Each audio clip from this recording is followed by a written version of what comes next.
What if I told you that a Native American chief had to go to court to prove he was a person? Or that the Statue of Liberty was first designed as a Muslim farm woman for Egypt's Suez Canal? Or that the famous Pony Express only lasted exactly 18 months before the telegraph shut it down? Here's the uncomfortable truth about American history. The stories you learned in school were carefully changed versions of much stranger and more complicated real events. Every cleaned-up textbook chapter hides many inconvenient truths that show how messy, two-faced, and downright weird our past really was. Tonight, we're looking at 50 forbidden facts that didn't make it into your history class. Not because they're not important, but because they make the neat stories we like to tell ourselves about American greatness and steady progress more complicated. So grab your favorite blanket, turn down the lights, and get ready to discover that the real American story is far more interesting than the myths we were taught. Let's begin with a story that perfectly shows how justice and weirdness meet in American history. Standing Bear versus Crook. The chief who dared to be human. Well, here's a story your high school history teacher probably skipped right over. Hidden somewhere between the Indian Wars and whatever came next in the lessons. In 1879, a Ponca chief named Standing Bear did something so bold and so legally new that it should have changed everything. He sued the United States government for the right to be considered a human being. You see, Standing Bear and his tribe had been forced to move from their homelands in Nebraska to what is now Oklahoma. A trip that killed about 1/3 of his people, including his own son. When Standing Bear tried to return home to bury his son according to Ponca tradition, he was arrested by General George Crook. The government's position was beautifully simple. Native Americans weren't people under the law, so they couldn't sue anybody for anything. Standing Bear's lawyer, John Webster, had to argue something that sounds crazy today but was truly revolutionary then, that his client was in fact a human being with rights. Standing Bear himself spoke to the court, holding up his hand and saying, "That hand is not the color of yours, but if I pierce it, I shall feel pain. The blood that will flow from mine will be the same color as yours. I am a man." Judge Elmer Dundy ruled in Standing Bear's favor, stating that a person is a person under the law. It was the first time a Native American had successfully argued for citizenship rights in federal court. The decision should have been a turning point, a legal example that protected indigenous rights for generations. Instead, it was quickly ignored by pretty much everyone who had power. The federal government kept going with its policies of forced moving and assimilation for decades, treating Dundy's ruling like an interesting legal footnote rather than a law everyone had to follow. Standing Bear had won the right to be human, but apparently that was a right the government preferred to keep as just an idea. But of course, Standing Bear's case wasn't the only time someone had to fight for recognition of their basic humanity. Deborah Sampson's 18-month disguise. Speaking of people who weren't supposed to exist according to the rules of their time, let me tell you about Deborah Sampson, who decided that if the Continental Army wouldn't let women fight, she'd just have to stop being a woman for a while. In 1782 she wrapped her chest, made her voice deeper and signed up as Robert Shirtliff, a name that sounds like it was made up by someone who'd never actually met a Robert. For 18 months, Sampson served in the 4th Massachusetts Regiment, marching through the Hudson River Valley and fighting in several battles against the British. She was wounded twice. Once taking a musket shot to the leg, which she dug out herself rather than risk being discovered by a field surgeon. The pure determination needed to perform battlefield surgery on yourself with a pocket knife just to keep a military job you weren't supposed to have is the kind of commitment that would make most people rethink their life choices. Her secret came out the way these things usually do. Through sickness rather than injury. When she got a fever during an epidemic in Philadelphia, a doctor discovered her biological identity while treating her. Instead of punishing her for fraud, the Army let her go honorably and even gave her back pay, suggesting that her commanders had developed a grudging respect for someone who literally bled for the cause. After the war, Sampson did something even more remarkable. She went on a speaking tour, talking publicly about women's abilities and rights. This was at a time when most women weren't allowed to speak in public at all, let alone about controversial political topics. She basically became one of America's first professional female public speakers, funded by her military pension. Her story raises the uncomfortable question of how many other Roberts and Johns in military records were actually Deborahs and Marys, women whose contributions to American independence disappeared along with their fake names. And speaking of women whose contributions were systematically erased from history, the mill girls who walked out first. In 1825, while most of America was still figuring out what this whole industrial thing meant, 800 women in Lowell, Massachusetts, decided they'd had quite enough of their working conditions, thank you very much. These were the mill girls, young women who worked in the cloth factories that were supposed to represent American progress and wealth. When the factory owners announced pay cuts, the women did something unthinkable. They organized the first all-female labor strike in American history. The Lowell Mill girls weren't your typical poor factory workers. Many were daughters of New England farmers, educated women who saw factory work as temporary, a way to earn money before marriage or to help support their families. They lived in company boarding houses, went to lectures, published their own magazine, and generally considered themselves respectable members of society, which made their decision to strike even more shocking to people watching. When the pay cuts were announced, the women didn't just complain and accept their fate. They held meetings, chose leaders, and marched through the streets of Lowell singing protest songs. One of their leaders, a woman whose name was probably Harriet Hansen, but whose identity has been somewhat lost to history, gave speeches that would make modern labor organizers proud. They called their walkout "turning out," as if they were simply leaving a social gathering rather than launching a labor revolution. The strike lasted several days and ultimately failed. Most of the women returned to work rather than lose their jobs entirely. But their action inspired labor movements across the country and established tactics that would be used by unions for the next century. They proved that working together was possible even for workers who were supposed to be grateful for any employment at all. Of course, when historians later wrote about the American labor movement, they somehow managed to focus almost only on male-led strikes and male union leaders, pushing the mill girls to a footnote in the women's history section, as if labor history and women's history were two completely separate things. But pay cuts and factory protests weren't the only things American leaders were worried about in the early 19th century. Madison's secret Canadian invasion fantasy. While we're on the subject of plans that didn't work out, let's talk about James Madison's not-so-secret dream of turning Canada into America's 14th state.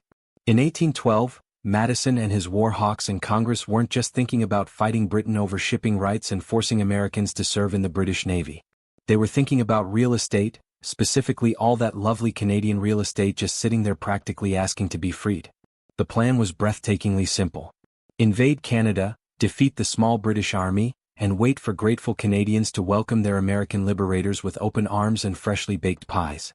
Canada would become a state, America would double its territory, and Madison would go down in history as the president who completed Jefferson's continental vision. It was manifest destiny a few decades early with a distinctly northern flavor. The invasion plans were hidden in diplomatic letters that wouldn't be made public for decades. But the basic strategy leaked almost immediately. American generals were already dividing up Canadian territories and discussing which cities would become American government centers. Thomas Jefferson himself said that conquering Canada would be a mere matter of marching, which is the kind of confident military guess that usually comes before spectacular disasters.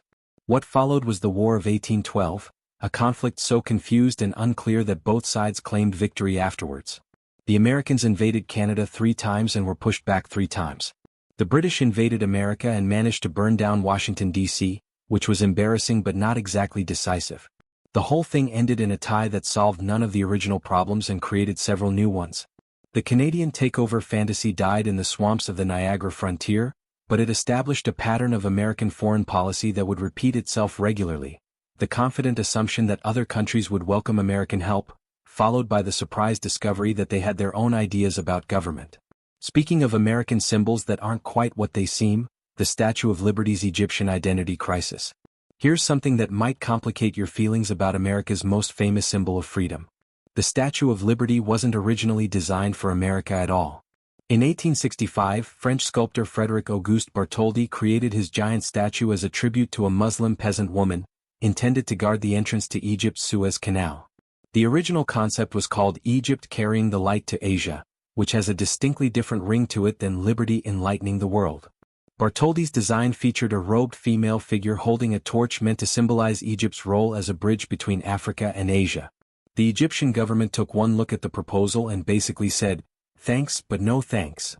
They found the design too colonial, too European, and probably too expensive for a country that was already deep in debt to European lenders. Rather than let all that work go to waste, Bartholdi decided to repurpose his Egyptian peasant woman as a Roman goddess of liberty. He made some adjustments: a crown instead of an Egyptian headdress, a tablet instead of Egyptian symbols, a generally more classical European appearance, and pitched it to America as a gift celebrating the centennial of independence. The transformation was so complete that most Americans have no idea their beloved symbol of freedom started life as a tribute to a Muslim woman in a completely different country. It's like finding out your family heirloom was originally someone else's garage sale purchase. Technically yours now, but with a backstory that complicates the story. The irony is rich enough to choke on. America's symbol of welcoming immigrants and freedom was originally designed for a colonized Muslim country, then repurposed for a country that would spend the next century and a half debating exactly who deserved to be welcomed and how much freedom they should get. And speaking of American institutions that had much shorter lives than their myths suggest, the Pony Express's 18-month glory. If you believe the movies, the Pony Express was a romantic symbol of American frontier spirit that lasted for decades, carrying mail heroically across the dangerous wilderness while brave riders battled Indians, outlaws, and terrible weather. The reality is considerably less dramatic. The Pony Express lasted exactly 18 months, from April 1860 to October 1861, and was basically a failed business that got killed by technology. The whole operation was dreamed up by William Russell, a freight contractor who was already losing money on other transportation plans and decided that what America really needed was mail delivery by relay horseback. Young riders would gallop between stations spaced about 10 to 15 miles apart, changing horses and sometimes riders, carrying mail bags from Missouri to California in about 10 days. It was undeniably impressive as a logistics achievement. The riders were skilled, brave, and occasionally heroic. But it was also extremely expensive, charging $5 to send a letter when most people made $1 a day. The company was losing money almost from the start, helped by government mail contracts that barely covered costs. Then in October 1861, the transcontinental telegraph line was completed. Suddenly, messages that took the Pony Express 10 days could be sent in minutes. The Express shut down immediately, having been made obsolete by a technology that most people hadn't even heard of when the horse relay started. The Pony Express became legendary precisely because it failed so quickly. There wasn't time for the romance to wear off. It was like a brief passionate affair that ended before anyone could discover the other person's annoying habits. The mythology grew because the reality was too short to disappoint anyone. But corporate failures weren't the only things being covered up in the post-Civil War era. Grant's whiskey ring and the art of political amnesia. Ulysses Grant had saved the Union, crushed the Confederacy, and become president on a wave of military hero worship. What he couldn't do, apparently, was notice that his closest advisors were running one of the most complicated corruption schemes in American history. The whiskey ring scandal of 1875 involved Treasury officials, distillers, and Grant's own private secretary in a conspiracy that stole millions in federal liquor taxes. The scheme was elegant in its simplicity. Distillers would pay bribes to Treasury agents who would underreport alcohol production, allowing the distillers to avoid paying federal excise taxes. The stolen money was then sent back to Republican politicians and used to fund Grant's re-election campaign. It was the kind of systematic corruption that would make modern political scandals look like minor ethics violations. When the scheme was finally exposed, it caught Grant's private secretary Orville Babcock, a man so close to the president that Grant had trusted him with everything from personal letters to military intelligence. The evidence against Babcock was overwhelming. Coded telegrams, witness testimony, documentary proof of bribery. Grant's response was to provide a character witness statement defending Babcock's honesty. The scandal could have destroyed Grant's presidency, but it was carefully managed and minimized by Republican leadership. Babcock was eventually forced to resign, but he was never prosecuted. The stolen money was written off as clerical errors and accounting mistakes. The press was encouraged to focus on Grant's war record rather than his administrative failures. This became the template for handling White House corruption scandals. Minimize, deflect, and wait for public attention to move on to something else. It was America's first lesson in how political forgetting works. Scandals that seemed earth-shaking at the time become historical footnotes, especially when the people involved remain popular for other reasons. But corruption scandals weren't the only things being quietly covered up in the Gilded Age. Franklin's feathered patriotic preference. While we're discussing symbols that didn't turn out as originally planned, let's talk about Benjamin Franklin's passionate support for what might have been America's most embarrassing national bird. In 1782, when the Continental Congress was designing the Great Seal of the United States, Franklin lobbied hard for the turkey instead of the bald eagle, calling the eagle a cowardly scavenger with questionable moral character. Franklin's objection to the bald eagle was both practical and philosophical. He pointed out that bald eagles primarily ate carrion and fish, occasionally stealing prey from smaller birds rather than hunting for themselves. In Franklin's view, this made them poor symbols for a republic that prized independence and honest work. The turkey, on the other hand, was A true original native of America, and though a little vain and silly, a bird of courage. The turkey argument wasn't entirely ridiculous. Turkeys are indeed braver than most people realize.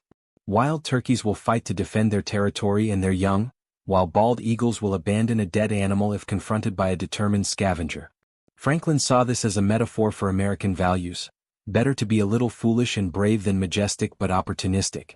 The elite members of Congress disagreed, preferring the eagle's classical associations with Roman power and its more impressive appearance on official seals. They wanted a symbol that would look dignified in diplomatic contexts, not a bird that was already becoming synonymous with holiday dinners.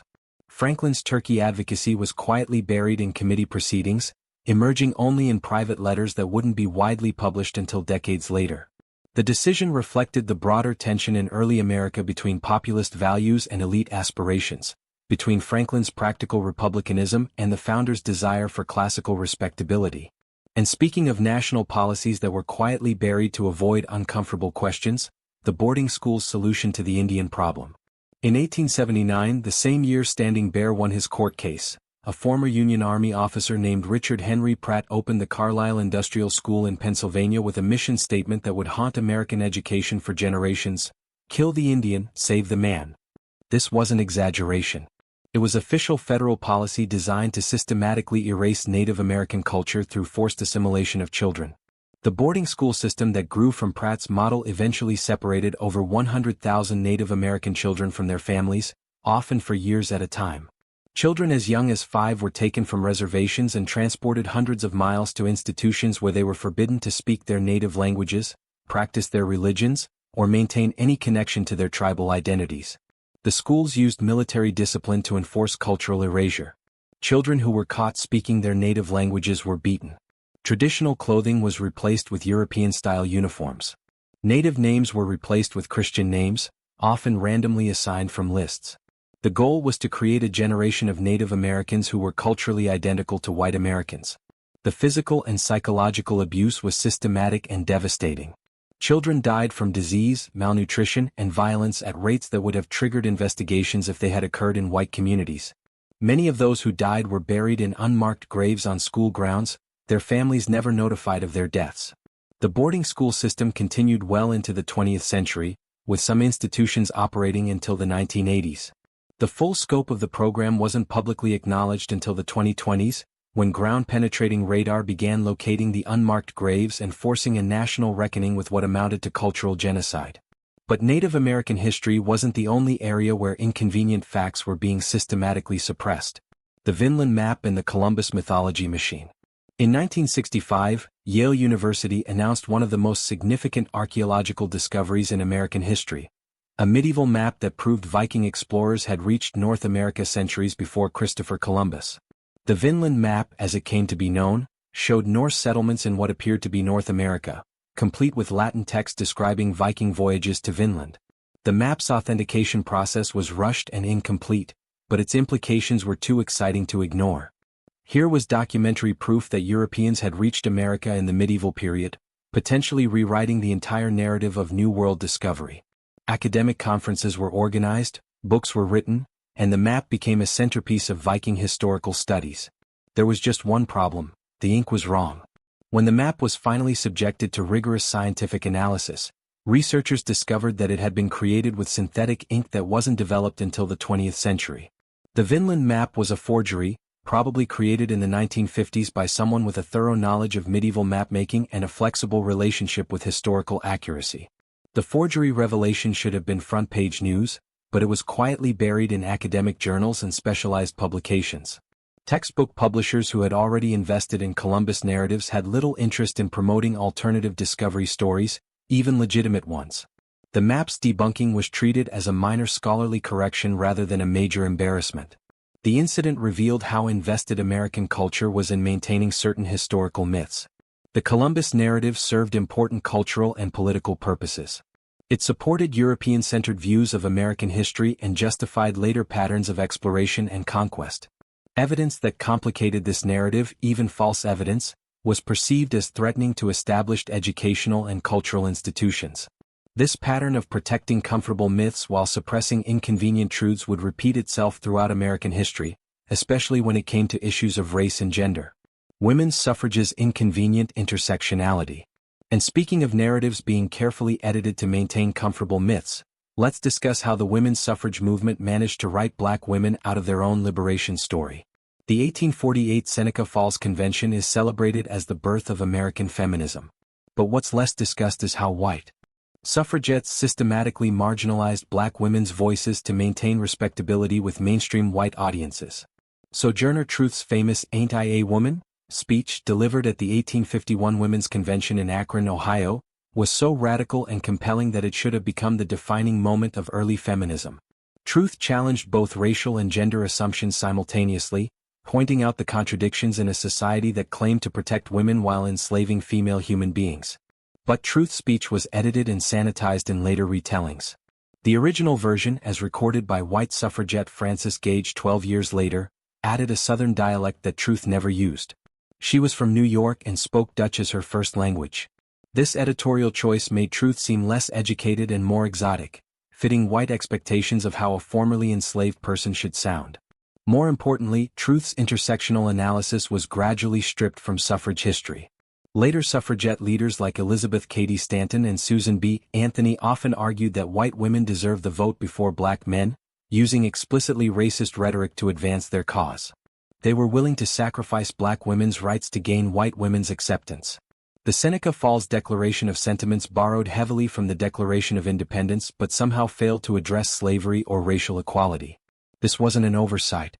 It was a strategic decision to avoid alienating potential white allies who supported women's rights but not racial equality. The result was a women's movement that spent decades pretending that all women shared the same experiences and faced the same obstacles. Black women like Truth, Frances Willard, and Ida B. Wells Barnett were relegated to footnotes in a movement they helped create and sustain. But racial and gender exclusions weren't the only absurd conflicts brewing in 19th-century America. The Pig War, when bacon nearly sparked an international incident. While American feminists were navigating complex racial politics, the U.S. and British governments were busy almost starting a war over a single dead pig. The Pig War of 1859 stands as perhaps the most ridiculous near-conflict in diplomatic history, a border dispute that escalated from livestock trespass to a military standoff, all because nobody could figure out who owned San Juan Island. The trouble began when an American settler named Lyman Cutlar found a pig eating his potatoes on San Juan Island, which sits between Washington State and British Columbia. The pig belonged to a British citizen, Charles Griffin. But Cutlar felt justified in shooting it since it was destroying his crops. When Griffin demanded $60 in compensation, roughly $2,000 in today's money, Cutlar offered $10, pointing out that the pig was trespassing. This agricultural dispute quickly escalated because neither side could agree on which country owned the island. The Oregon Treaty of 1846 had established the border along the 49th parallel, but the language was vague about islands in the channel. Both American and British settlers lived on San Juan Island, following different laws and paying different taxes, creating a jurisdictional nightmare. When British authorities threatened to arrest Cutlar, American settlers requested military protection. The U.S. sent 68 soldiers under Captain George Pickett. Yes, the same Pickett who would later lead the famous charge at Gettysburg. Britain responded by sending 3 warships with 2,000 men and 84 cannons, because apparently the appropriate response to a pig incident was overwhelming naval force. 4 months, American and British forces faced each other across the island, both sides loaded for bear over a livestock dispute that could have been settled in small claims court. The standoff lasted until Kaiser Wilhelm of Germany arbitrated the dispute in 1872, awarding the islands to the United States. The maps were quietly redrawn in secret diplomatic sessions, with both sides agreeing to pretend the whole incident had been a minor misunderstanding rather than a near war over pork. But pig-related international incidents weren't the only workplace conflicts getting out of hand in the industrial age. Yellow dog contracts and the corporate war on workers. Speaking of disputes that escalated beyond all reasonable proportions, let's examine how American corporations systematically crushed labor organizing through a legal fiction called yellow dog contracts. From the early 1900s through the Great Depression, employers routinely forced workers to sign agreements promising never to join a union as a condition of employment, essentially making collective bargaining illegal through private contract. The contracts were called yellow dog agreements because critics argued that only someone with no backbone, someone yellow, would agree to such terms. But workers facing unemployment had little choice. Signing meant giving up your right to organize. Refusing meant starving. It was economic coercion dressed up as free market capitalism. Courts consistently upheld these contracts, ruling that workers voluntarily surrendered their right to organize and couldn't later claim that right had been violated. The Supreme Court's decision in Hitchman Coal Company versus Mitchell explicitly endorsed yellow dog contracts as legitimate business practices, arguing that employers had the right to hire only non-union workers. The contracts were often paired with blacklists, databases of union organizers shared between employers to ensure troublemakers couldn't find work anywhere in an industry. Workers who violated yellow dog agreements didn't just lose their current job. They became unemployable throughout their field. This system created a legal framework that made union organizing nearly impossible in many industries. Workers who tried to organize faced immediate termination and permanent blacklisting, while employers could claim they were simply enforcing voluntary contracts. It was union busting with a veneer of legal respectability. The system wasn't finally dismantled until the Norris-LaGuardia Act of 1932, which explicitly banned yellow dog contracts as violations of workers' rights. But by then, an entire generation of American workers had learned that organizing meant economic suicide. The yellow dog era has been largely erased from business school curricula and free market mythology, which prefer to remember this period as an era of unlimited opportunity rather than systematic worker suppression. And speaking of systematic erasure of economic justice promises, the 14th Amendment's missing reparations clause. While employers were perfecting the art of legal worker suppression, Congress was quietly abandoning what might have been America's most significant attempt at racial economic justice. Early drafts of the 14th Amendment included provisions for land redistribution to formerly enslaved people. 40 acres and a mule made constitutional law. These reparations clauses were systematically removed during the amendment's drafting process, erasing economic justice from Reconstruction before it could begin. The original concept came from General William Tecumseh Sherman's Special Field Order No. 15. Which had temporarily redistributed confiscated Confederate land to freed slaves during the Civil War. When Andrew Johnson reversed Sherman's order, radical Republicans in Congress saw a constitutional amendment as a way to make reparations permanent and legally unassailable. Thaddeus Stevens, the Pennsylvania congressman who led the radical Republican faction, explicitly argued that freed slaves deserved compensation for centuries of unpaid labor. His version of the 14th Amendment would have confiscated large Confederate estates and redistributed them to formerly enslaved families, creating a class of black landowners in the South. The economic implications were staggering. If implemented, constitutional reparations would have created black wealth accumulation that could have lasted for generations. Black families with land would have had collateral for business loans, assets to pass to their children, and economic independence that made sharecropping unnecessary. Southern Democrats and moderate Republicans killed the reparations language through parliamentary maneuvering and behind-the-scenes lobbying. They argued that land redistribution was too radical, too expensive, and too threatening to property rights. The final version of the 14th Amendment guaranteed equal protection under law but said nothing about economic equality. This editing process was largely hidden from public view. Most Americans never knew that constitutional reparations had been seriously considered, let alone abandoned. The failure to include economic provisions in Reconstruction amendments created a gap between legal equality and economic reality that persists today. The missing reparations clause represents one of the great what-if moments in American history, a path not taken that might have fundamentally altered the trajectory of racial inequality. But economic justice wasn't the only thing being undermined by corporate interests in the Gilded Age. Edison's elephant and the corporate smear campaign. Speaking of corporate interests manipulating public opinion, let's discuss Thomas Edison's most shameful PR stunt, publicly electrocuting animals to discredit his business rival Nikola Tesla's alternating current electrical system. Edison's War of Currents campaign included demonstrations where he killed dogs, horses, and most famously an elephant named Topsy, all to convince the public that AC power was too dangerous for residential use. Edison had invested heavily in direct current (DC) electrical systems, which worked fine for short distances but lost power over long transmission lines. Tesla's alternating current could travel much farther with less power loss, making it ideal for the electrical grids that cities needed. This presented Edison with a business problem. His technology was becoming obsolete.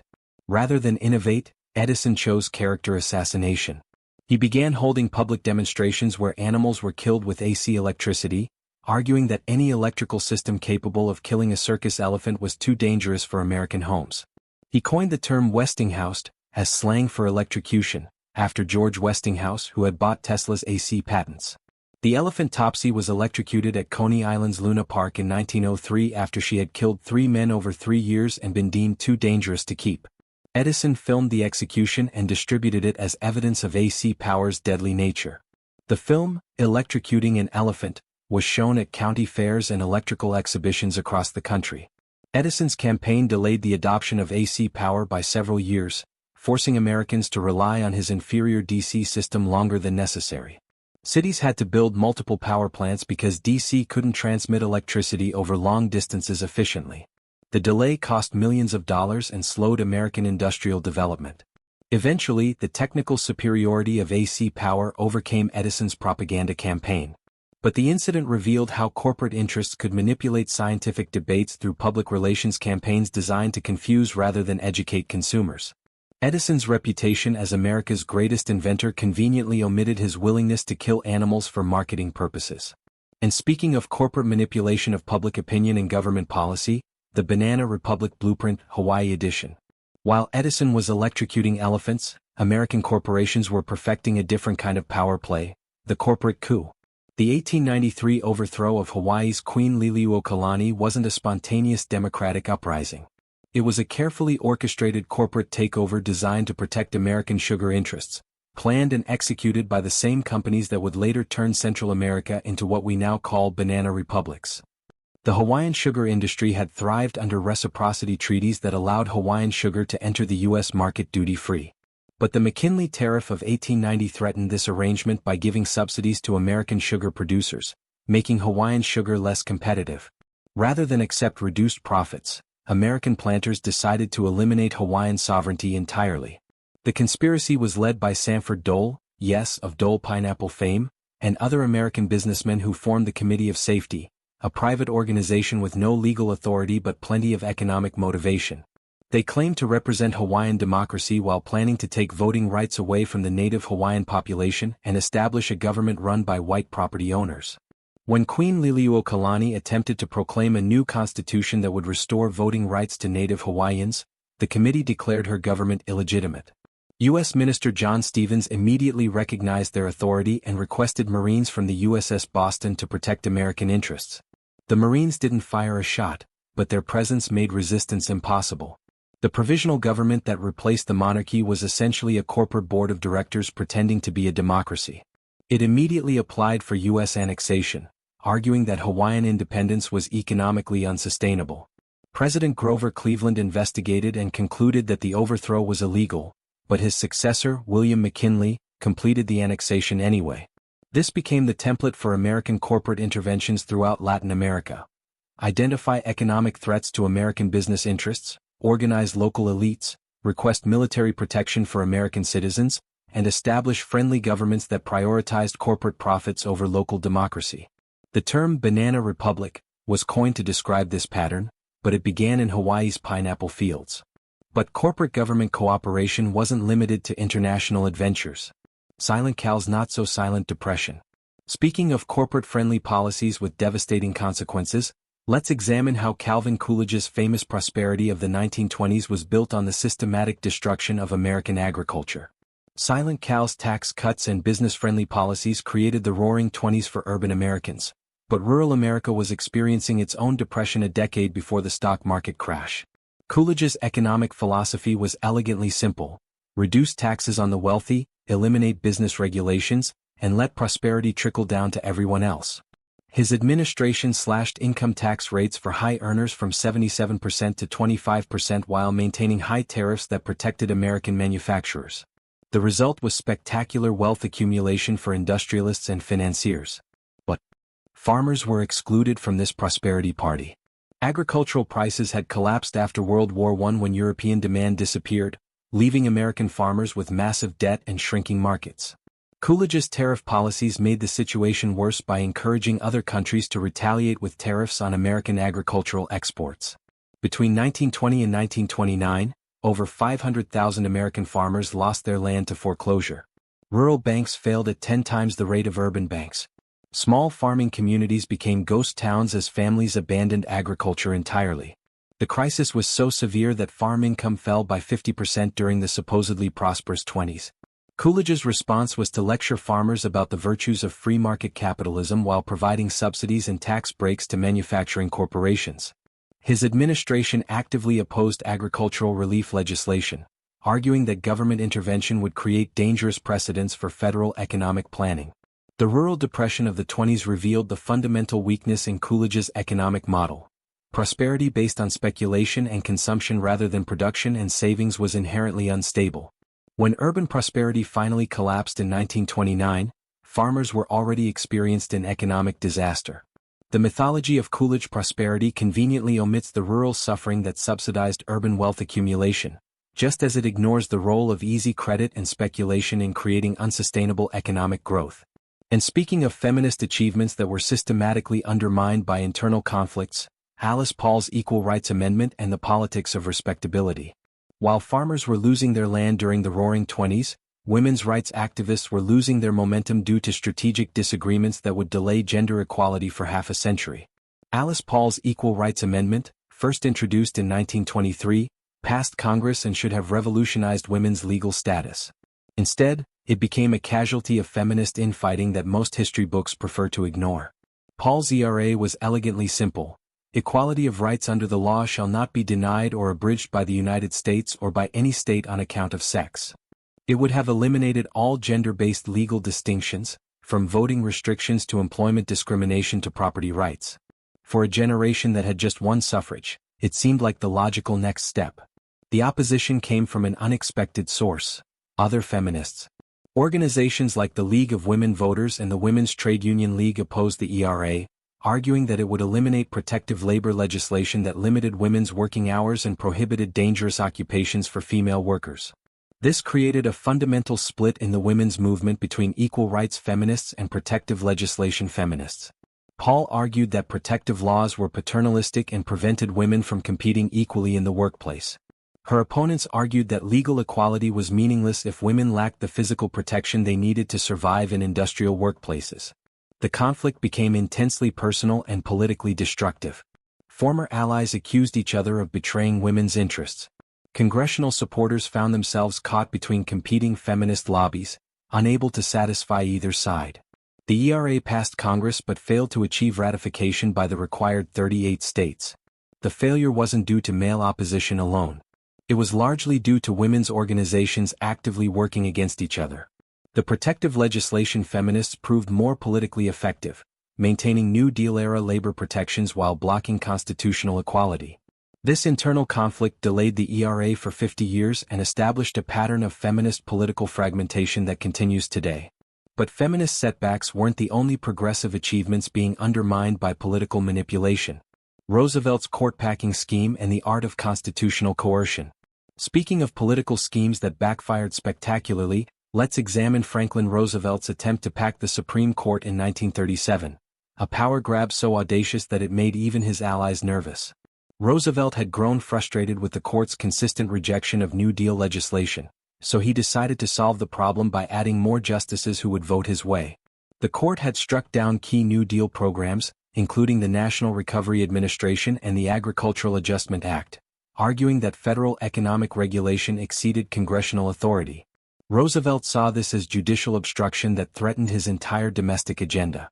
His solution was breathtakingly direct: expand the court from 9 to 15 justices, allowing him to appoint 6 new members who would support his programs. Roosevelt's public justification was that elderly justices couldn't handle their workload effectively, requiring additional members to maintain efficiency.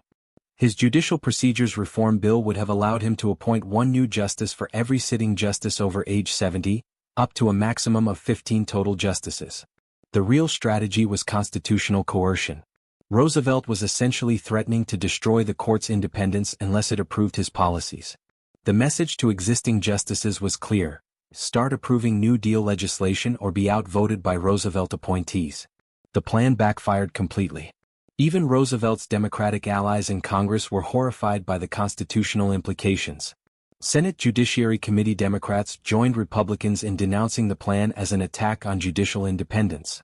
Public opinion turned sharply against Roosevelt, with critics arguing that he was behaving like a dictator. Ironically, the threat worked even though the plan failed. Justice Owen Roberts began voting to uphold New Deal legislation, creating the switch in time that saved nine. The court approved Social Security, the Wagner Act, and other key programs, giving Roosevelt the victories he wanted without expanding the court. The episode revealed how even popular presidents could overreach when frustrated by constitutional constraints and how public opinion could check presidential power even during national crisis. But presidential overreach wasn't the only wartime story being kept secret from the American public. The Code Girls who won the war in secret. And speaking of wartime achievements that were systematically hidden from public view, let's discuss the 10,000 women who shortened World War II by breaking Japanese military codes, a contribution so significant that it remained classified until the 1990s to preserve the myth of male intellectual superiority in wartime intelligence work. Arlington Hall, a former women's college in Virginia, became the nerve center of American code-breaking operations against Japan. The facility employed over 10,000 people, roughly two-thirds of whom were women recruited directly from colleges and universities.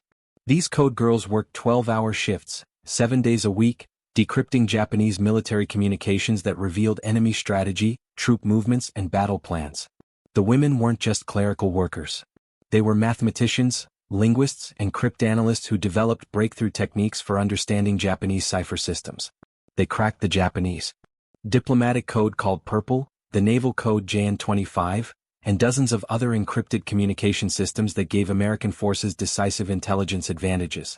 Their work directly contributed to American victories at Midway, Guadalcanal, and other Pacific battles. Military historians estimate that superior intelligence shortened the Pacific War by at least 2 years, potentially saving hundreds of thousands of American lives and eliminating the need for a costly invasion of Japan. But when the war ended, these women were sworn to secrecy and told that their contributions could never be publicly acknowledged. The official history of American code-breaking emphasized male mathematicians and military officers, relegating the code girls to unnamed support staff who processed information developed by men. The secrecy wasn't justified by ongoing national security concerns. It was designed to maintain gender stereotypes about intellectual work. Acknowledging that women had developed sophisticated mathematical and analytical techniques would have complicated post-war efforts to return them to domestic roles. The Code Girls story remained hidden until the 1990s, when declassified documents finally revealed the scope of their contributions to Allied victory. Truman's Fair Deal and the Doctor's Propaganda Machine. Speaking of wartime secrets being declassified decades later, let's examine how Harry Truman's attempt at universal health care was systematically destroyed by one of the most effective propaganda campaigns in American political history. In 1949, Truman proposed national health insurance as part of his Fair Deal, a program that would have provided government-funded medical care to all Americans 60 years before the Affordable Care Act made similar headlines. Truman's plan was remarkably comprehensive. Government-paid medical care funded through payroll taxes, similar to Social Security. Every American would have been covered regardless of employment status, pre-existing conditions, or ability to pay. The proposal came directly from Truman's experience watching Americans die from treatable conditions because they couldn't afford medical care. The American Medical Association responded with what historian Monty Pone called the most expensive lobbying effort in American history up to that time. The AMA hired the public relations firm Whitaker and Baxter, pioneers of modern political consulting, to destroy Truman's proposal through a coordinated misinformation campaign. The strategy was brilliant in its simplicity. Label any government health program as socialized medicine, and link it to Soviet communism. AMA propaganda portrayed Truman's plan as the first step toward a totalitarian medical system that would destroy the doctor-patient relationship and turn physicians into government employees. Doctors were encouraged to display anti-socialized medicine posters in their waiting rooms and discuss the dangers of government healthcare with their patients. The campaign worked perfectly.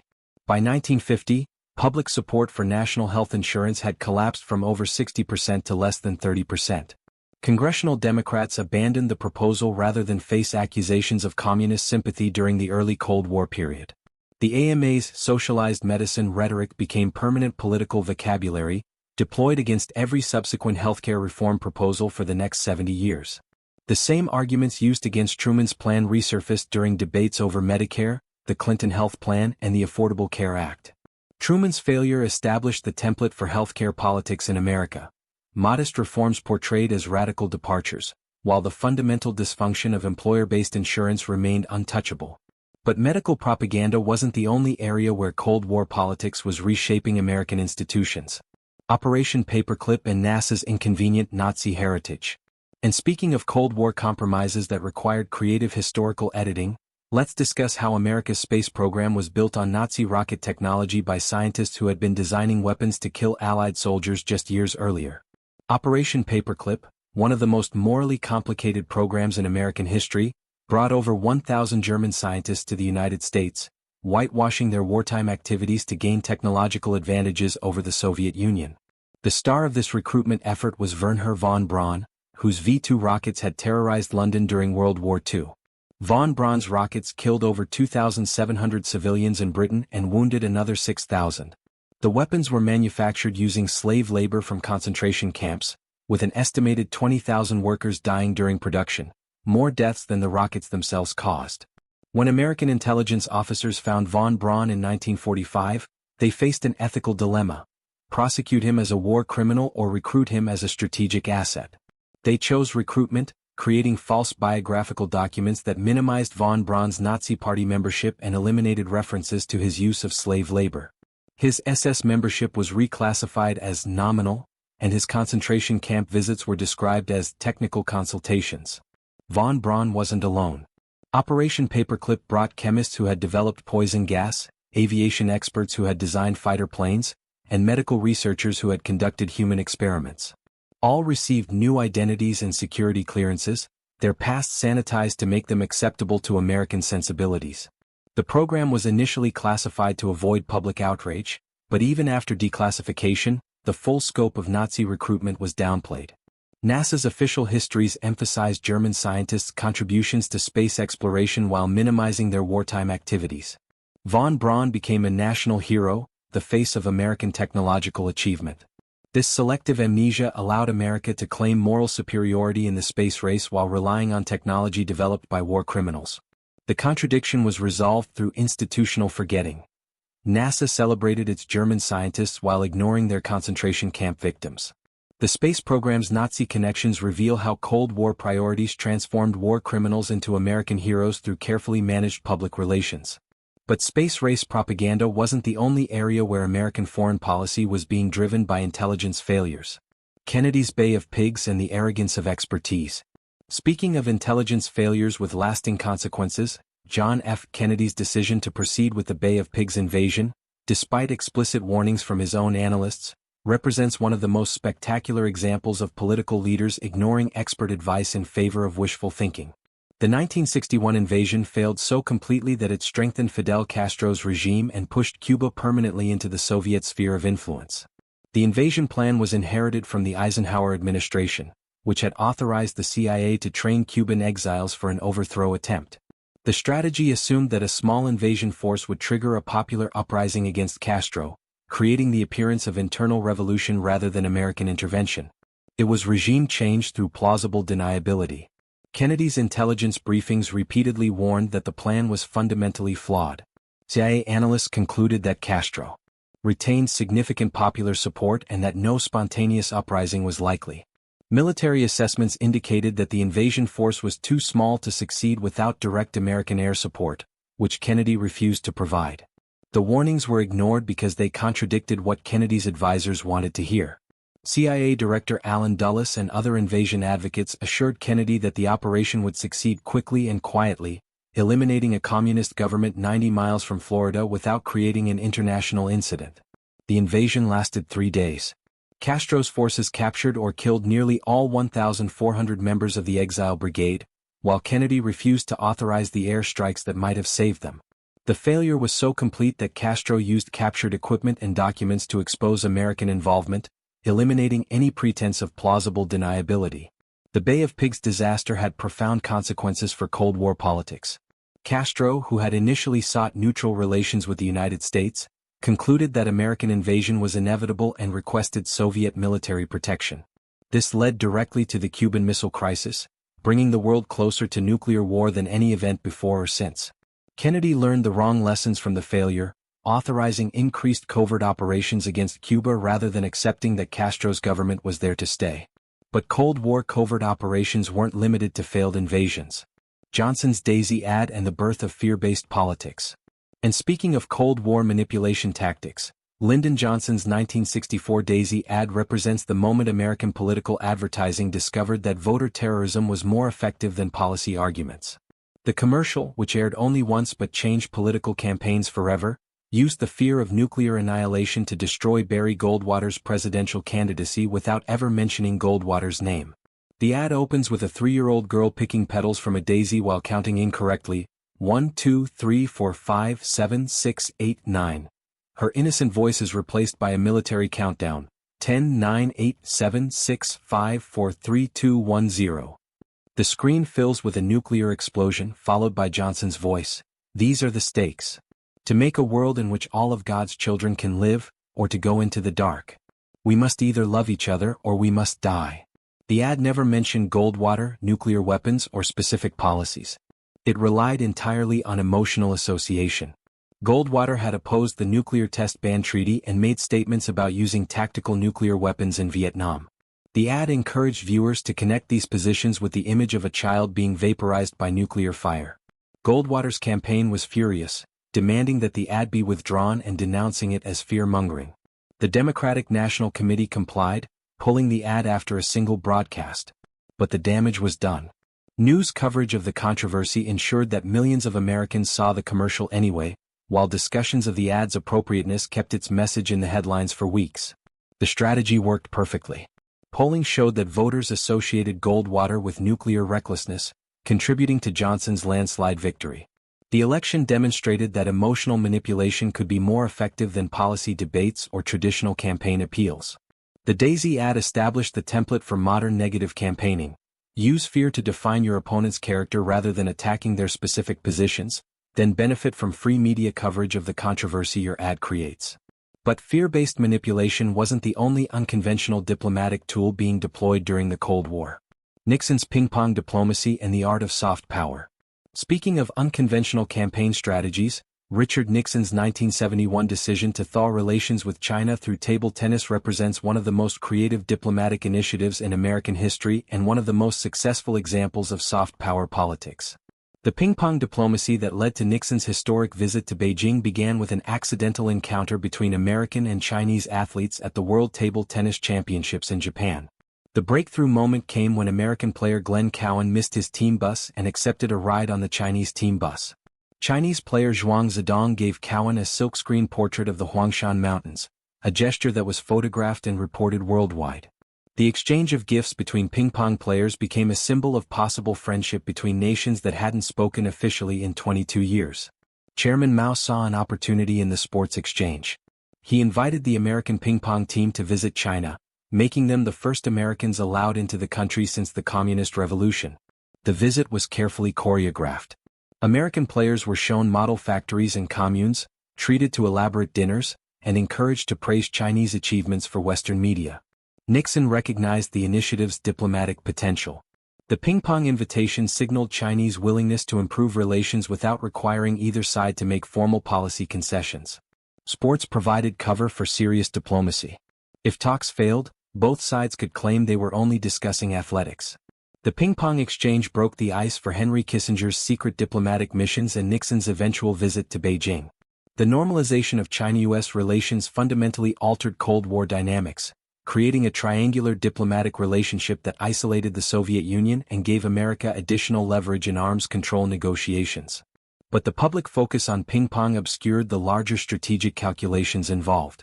Nixon wasn't interested in cultural exchange. He was exploiting the Sino-Soviet split to gain advantages over both communist powers. The sports metaphor made realpolitik palatable to American audiences who might have opposed explicit alliances with communist governments. Ping-pong diplomacy proved that cultural exchanges could achieve diplomatic breakthroughs that formal negotiations couldn't, establishing soft power as a legitimate tool of international relations. But soft power wasn't the only tool being used to manage domestic political problems. The Native Citizenship Act's hollow promise. And speaking of political gestures that masked more complex realities, the Indian Citizenship Act of 1924 granted voting rights to all Native Americans while simultaneously maintaining the legal infrastructure that prevented most of them from actually exercising those rights. It was citizenship as political theater, a grand gesture that changed very little about the actual relationship between tribal nations and the federal government. The act was promoted as the final step in Native American assimilation, the completion of a process that had begun with the Dawes Act's land allotment system. Supporters argued that citizenship would eliminate the special legal status that separated Native Americans from mainstream American society, making them equal participants in democratic governance. The reality was considerably more complicated.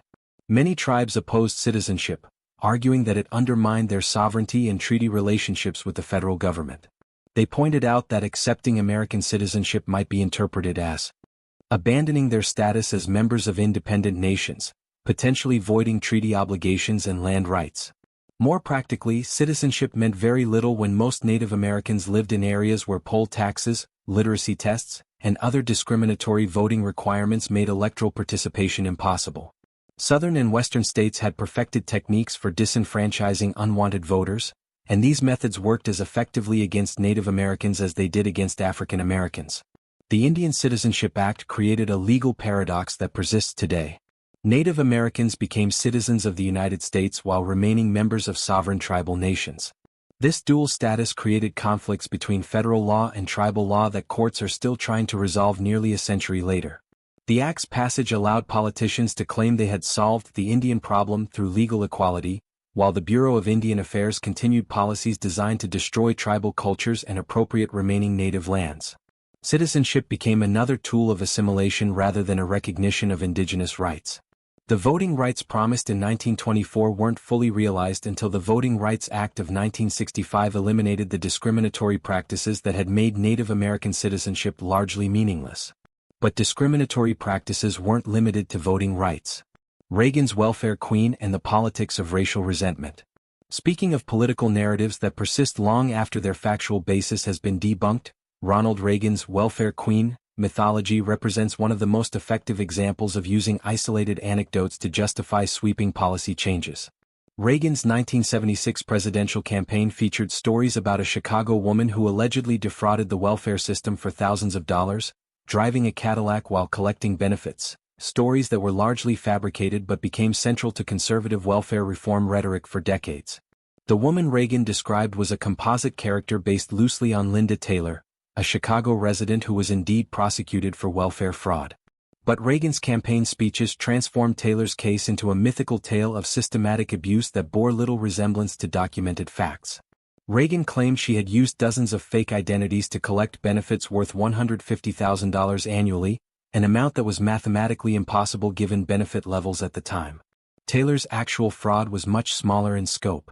She used multiple identities to collect approximately $8,000 in fraudulent benefits over several years. Significant enough to justify prosecution, but hardly the massive scam Reagan described. More importantly, studies showed that welfare fraud rates were consistently low, typically less than 3% of all cases. Reagan's welfare queen narrative served a specific political purpose. It provided racial coding that allowed white voters to oppose anti-poverty programs without explicitly discussing race.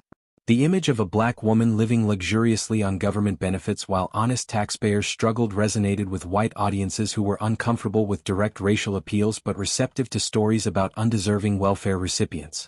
The mythology was so effective that it shaped welfare policy for generations.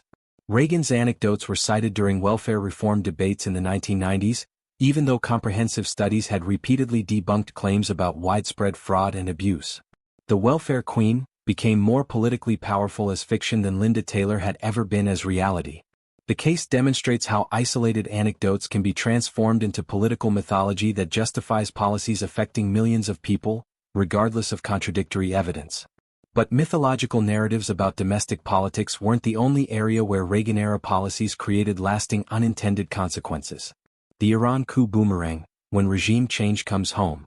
And speaking of unintended consequences from Reagan-era politics, the 1953 CIA coup that overthrew Iran's democratically elected Prime Minister Mohammad Mossadegh represents one of the most spectacular examples of American foreign policy creating exactly the problems it was designed to solve. The operation, initially celebrated as a masterpiece of covert action, ultimately produced the anti-American theocracy that has dominated Middle Eastern politics for the past 4 decades. Mossadegh's crime was nationalizing Iran's oil industry, which had been controlled by the British-owned Anglo-Iranian Oil Company since 1909. The company paid Iran roughly 16% of oil profits while keeping the rest, an arrangement that Iranians increasingly viewed as colonial exploitation. Mossadegh's nationalization threatened to set a precedent for resource sovereignty throughout the developing world. The CIA's Operation Ajax removed Mossadegh through a carefully orchestrated campaign of propaganda, bribery, and street demonstrations that created the appearance of popular uprising against his government. The operation cost less than $1 million and took only 4 days, making it seem like a cost-effective solution to a complex geopolitical problem. The coup restored the Shah to absolute power and gave American oil companies access to Iranian resources through a consortium arrangement. For 25 years, Iran served as America's regional proxy, purchasing billions of dollars in military equipment and serving as a bulwark against Soviet expansion in the Middle East.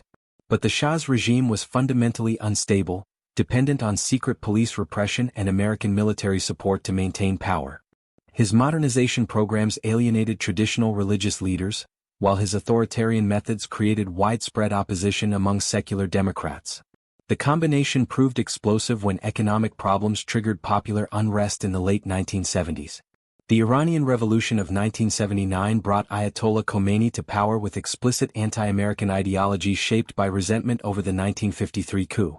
The revolutionaries portrayed America as the Great Satan responsible for 25 years of repression under the Shah, making anti-Americanism central to their political identity. The coup's success in 1953 created the enemy that American foreign policy has been fighting ever since.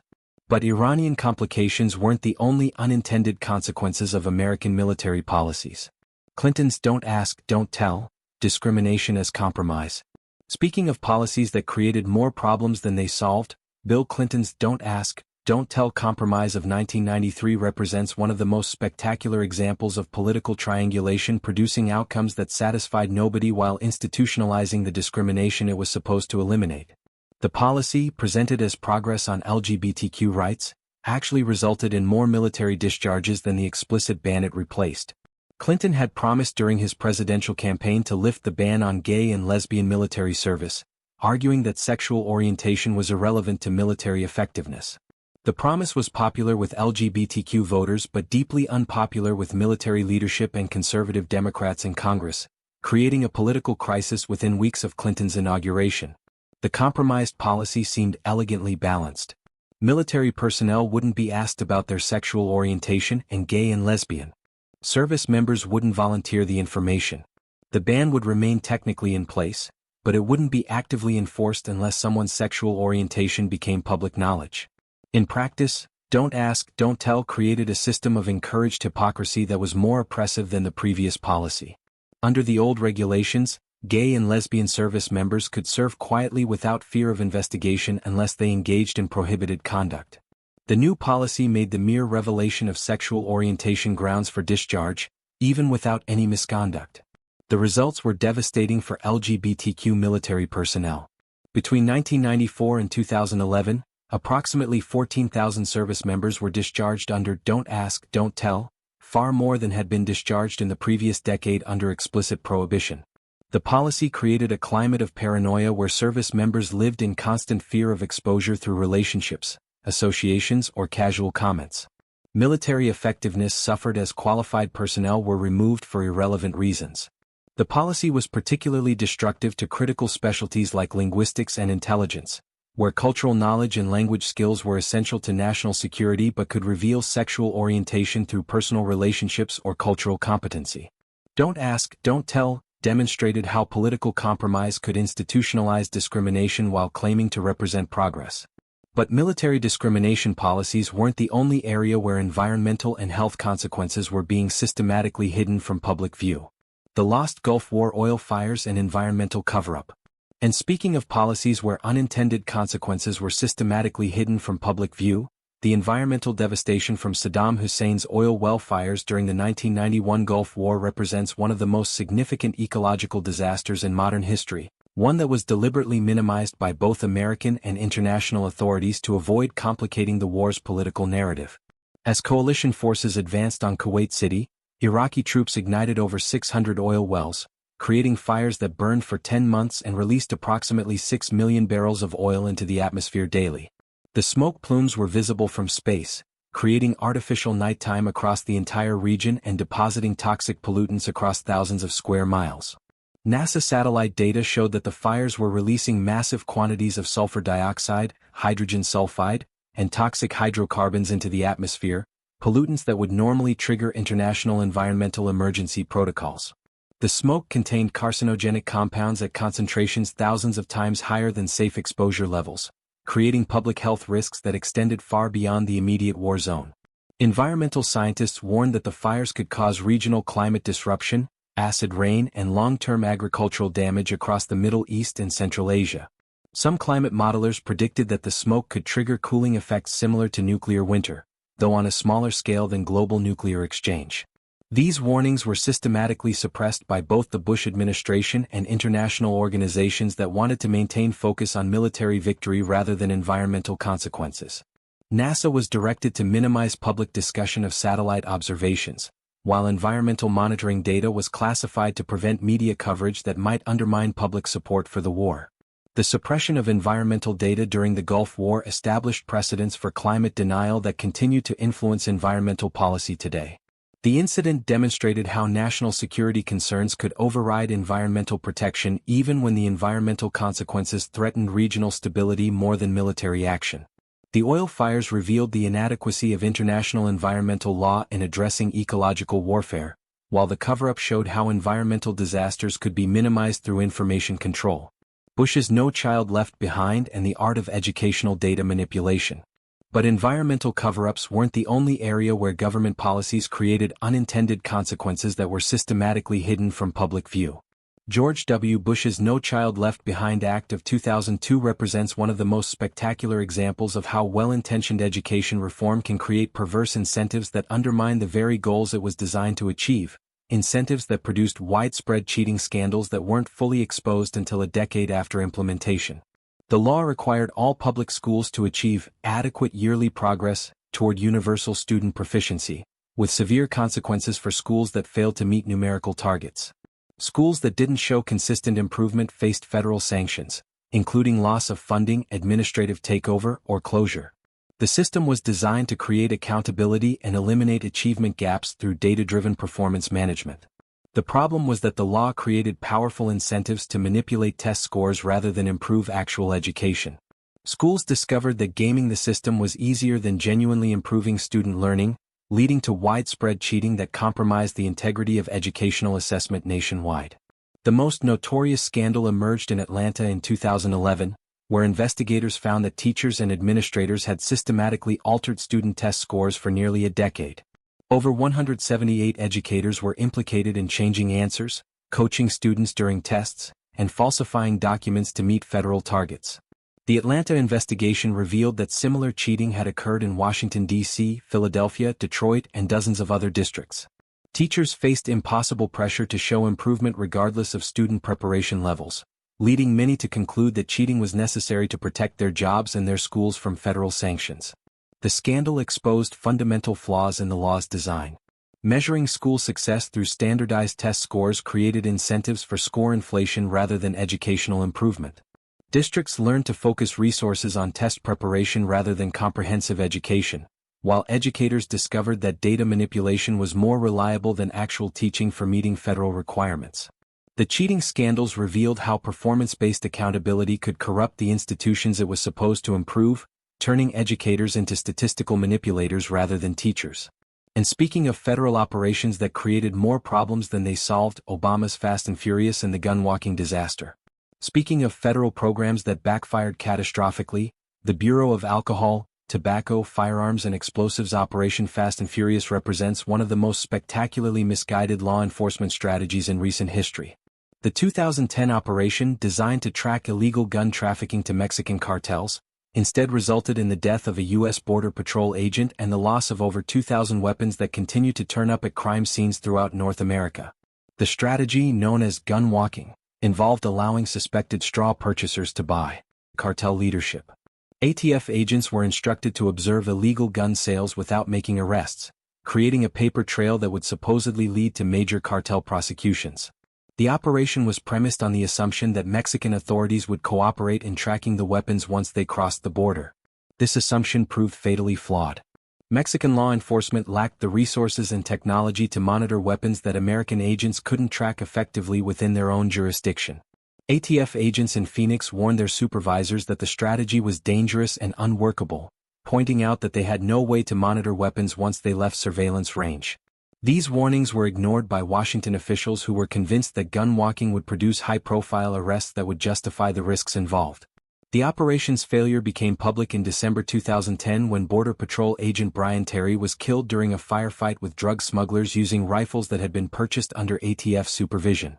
The weapons had been allowed to walk into Mexico months earlier, then returned to the United States in the hands of the criminals the operation was supposed to apprehend. Subsequent investigations revealed that Fast and Furious had achieved none of its stated objectives while creating massive public safety risks. No major cartel leaders were arrested. No trafficking networks were dismantled, and hundreds of weapons remain unaccounted for. The operation became a symbol of federal law enforcement overreach and poor planning. The scandal was eventually buried in partisan political debates over gun control, while the fundamental problems with gunwalking strategies remained unaddressed. But law enforcement failures weren't the only stories being systematically hidden from public discourse. The hidden women's strike for equality. And speaking of stories that were systematically buried in political discourse, the Women's Strike for Equality of 1970 represents one of the largest political demonstrations in American history, a coordinated action involving over 50,000 women in 90 cities that somehow disappeared from most historical accounts of the civil rights era. The strike was organized to commemorate the 50th anniversary of women's suffrage and demand action on three specific issues: equal employment opportunities, free childcare for working mothers, and unrestricted access to contraception and abortion. It was timed for August 26, 1970, exactly 50 years after the 19th Amendment was ratified. Betty Friedan, who had founded the National Organization for Women 4 years earlier, conceived the strike as a way to demonstrate that the women's movement represented mainstream American women rather than a radical fringe. The goal was to show that women could organize effectively for political change while maintaining their roles as workers, mothers, and community members. The response exceeded all expectations. In New York City alone, over 20,000 women marched down Fifth Avenue, temporarily shutting down major traffic arteries during rush hour.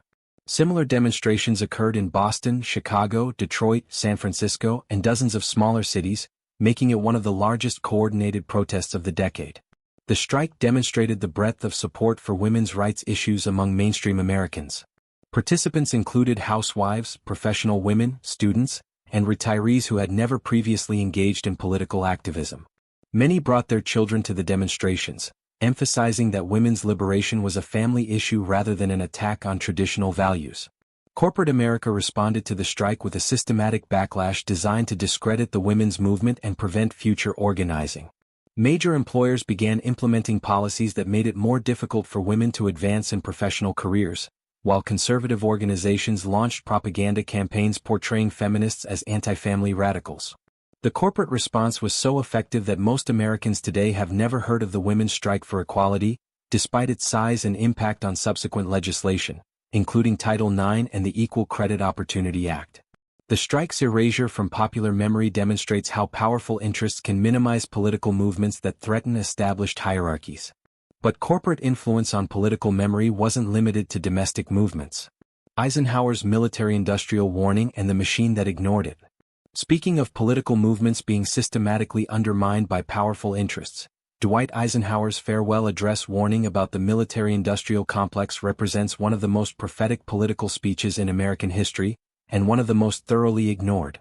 The January 17, 1961 speech identified the exact forces that would drive American foreign policy for the next 60 years, yet the warning was promptly disregarded by every subsequent administration. Eisenhower's concern was specific and practical.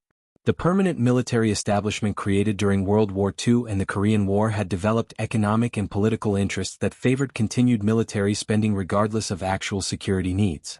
Defense contractors, military personnel, and congressional representatives from districts with military facilities had created what he called a conjunction of an immense military establishment and a large arms industry. The speech wasn't abstract political theory. It was a strategic warning from the Supreme Commander who had led Allied forces in Europe and served 8 years as president. Eisenhower had witnessed how military procurement decisions were increasingly driven by contractor lobbying and congressional politics rather than strategic necessity. His warning proved remarkably accurate. Within months of his farewell address, the Kennedy administration increased defense spending dramatically, launching military buildups in Southeast Asia that would consume American resources for the next 15 years. The Bay of Pigs invasion, the Cuban Missile Crisis, and escalation in Vietnam all followed patterns that Eisenhower had predicted. The military-industrial complex grew exactly as Eisenhower had forecast, creating constituencies for perpetual conflict that made peaceful resolution of international disputes politically difficult. Defense contractors became major campaign contributors, military bases became essential sources of employment in congressional districts, and foreign policy debates became dominated by military rather than diplomatic solutions. Ironically, Eisenhower's warning was regularly cited by peace activists while being completely ignored by policymakers who had the power to act on his recommendations. The speech became a historical artifact rather than a guide to policy, quoted in academic discussions while defense spending continued to increase regardless of changing strategic circumstances. The military-industrial complex became so entrenched that questioning its influence was portrayed as unpatriotic, exactly the outcome Eisenhower had warned against. But military spending wasn't the only area where economic interests were driving American foreign policy. The Cuba sugar quota trap and revolutionary consequences. And speaking of economic interest driving foreign policy decisions with unintended consequences, the American sugar quota system that dominated Cuba's economy before 1960 represents one of the most spectacular examples of how trade policies designed to ensure political control can create exactly the revolutionary conditions they're meant to prevent.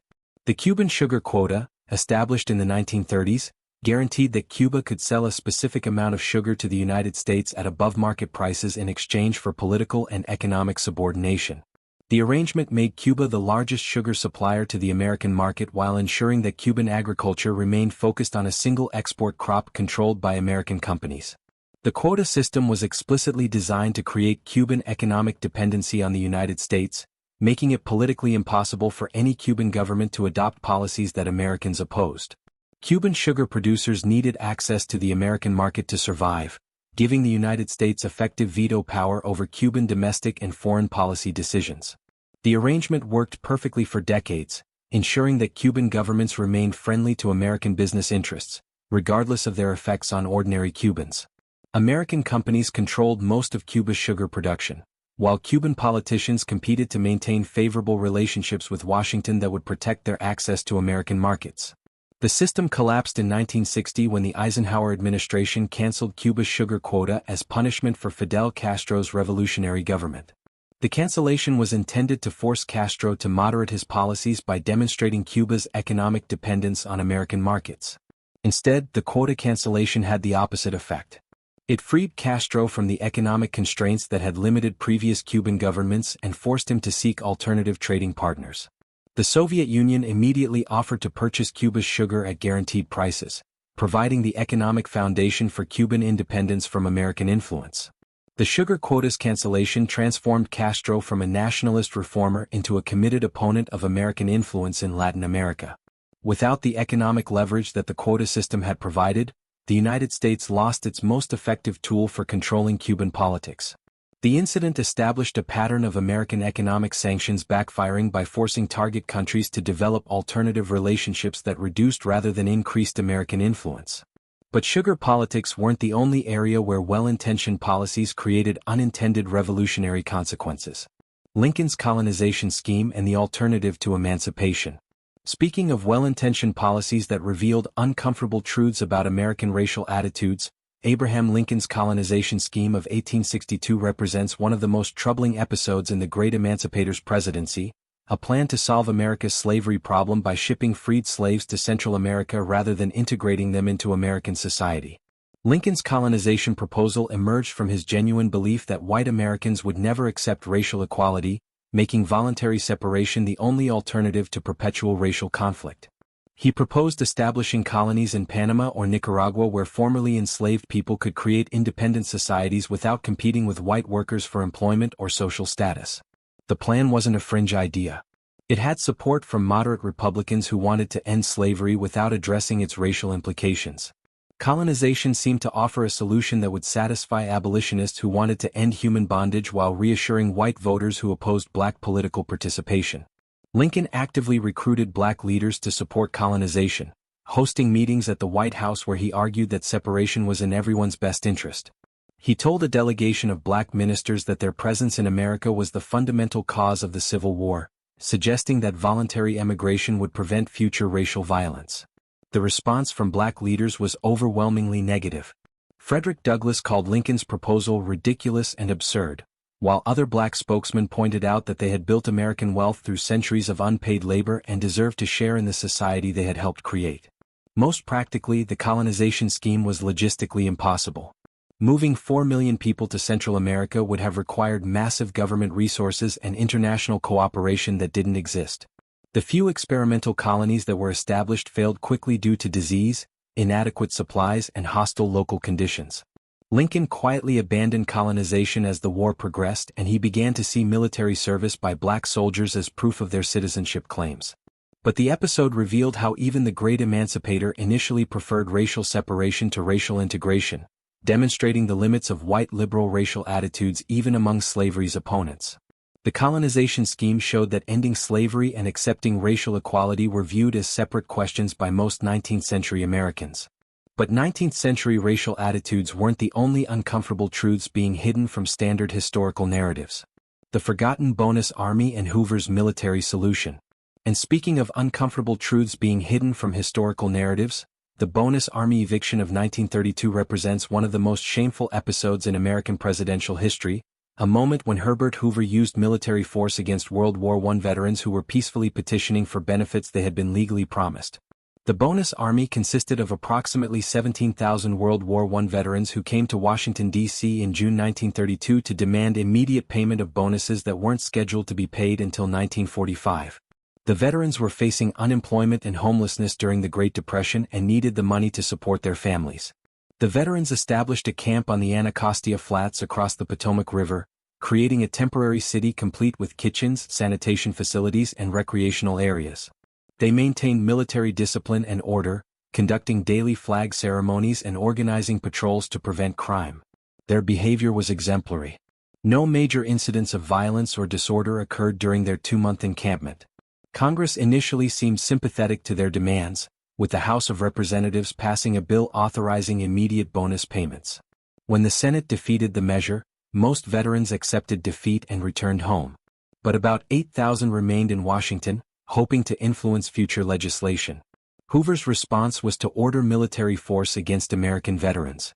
On July 28, Army Chief of Staff Douglas MacArthur led troops armed with tanks, cavalry, and bayonets against the veteran encampment.